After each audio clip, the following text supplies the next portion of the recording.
வணக்கம். இந்த வீடியோவில் 18 மாத டிஏ அரியர் தொகை குறித்து சற்று முன் அரசு ஊழியர்களுக்கு வெளியான புதிய தகவல் சார்ந்து விவரங்களை பார்ப்போம். இந்த வீடியோவை தொடர்ந்து பார்க்குறதுக்கு முன்னாடி நம்ம சேனலை இதுவரைக்கும் சப்ஸ்கிரைப் பண்ணாதவங்க இந்த வீடியோக்கு கீழே இருக்க ரெட் கலர் சப்ஸ்கிரைப் பட்டன் அழுத்தி சப்ஸ்கிரைப் பண்ணிக்கோங்க. அரசு துறையில் பணிபுரியக்கூடிய அரசு ஊழியர்கள் பயன்பெறக்கூடிய வகையில் அகவலைப்படி நிலுவைத் தொகை, புதிய ஊதிய குழு பற்றிய தகவல்கள், சம்பள உயர்வு கணக்கீடு சார்ந்த அறிவிப்புகள் வெளியிடப்பட்டு வருவது குறிப்பிடத்தக்கது.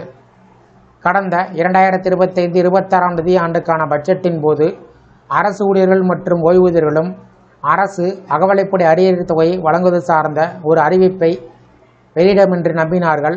ஆனால் அவ்வாறு அறிவிக்கப்படவில்லை.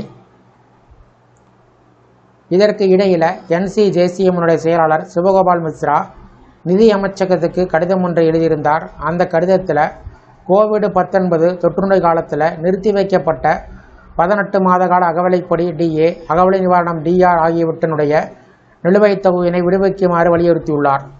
உச்சநீதிமன்றத்தின் தீர்ப்புகளின் அடிப்படையில் நாட்டினுடைய பொருளாதார நிலைமை திருப்திகரமாக இருப்பதை கருத்தில் கொண்டு கோவிட்-19 தொற்றுநோய் காலத்தில் நிறுத்தி வைக்கப்பட்ட மத்திய அரசு ஊழியர்கள் மற்றும் ஓய்வூதியர்களுக்கு செலுத்த வேண்டிய 18 மாத அகவலை நிவாரணம் நிலுவைத் தொகையினை ஊழியர்கள் மற்றும் ஓய்வூதியர்களுக்கு திருப்பித் தர வேண்டும் என்று நாங்கள் அரசிடம் கோரிக்கை விடுத்து வருவதாக தெரிவித்திருந்தார். இந்த நிலையில் ஒருவேளை டிஏ அரியர் தொகை வழங்கப்பட்டால் எவ்வளவு கிடைக்கும்? இதில் மிக முக்கியமான விஷயம் என்னவென்றால், இந்த தொகை என்பது ஒரு ஊழியர் பெறக்கூடிய அவருடைய சம்பளம் மற்றும் அவருடைய தர ஊதியத்தை பொறுத்து அமையும். உதாரணமாக லெவல் 1 ஊழியர்களை பொறுத்தளவில் தோராயமாக குறைந்தபட்சமாக 11,800 ரூபாய் முதல் அதிகபட்சமாக 37,554 ரூபாய் வரை பெறுவார்கள். லெவல் 13 ஊழியர்கள் குறைந்தபட்சம் 1,44,200 ரூபாய் முதல் அதிகபட்சம் 2,18,200 ரூபாய் வரை பெறுவார்கள்.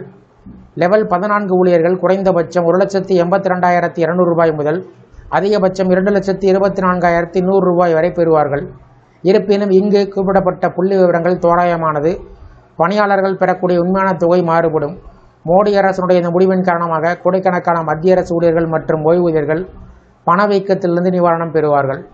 இந்த வீடியோ குறித்த உங்களுடைய கருத்துக்களை கமெண்ட் செக்ஷனில் பதிவிடுங்க. இந்த வீடியோ பிடிச்சிருந்தா வீடியோக்கு ஒரு லைக் பண்ணுங்கள். இந்த வீடியோவை அனைவருக்கும் ஷேர் பண்ணுங்கள். நன்றி.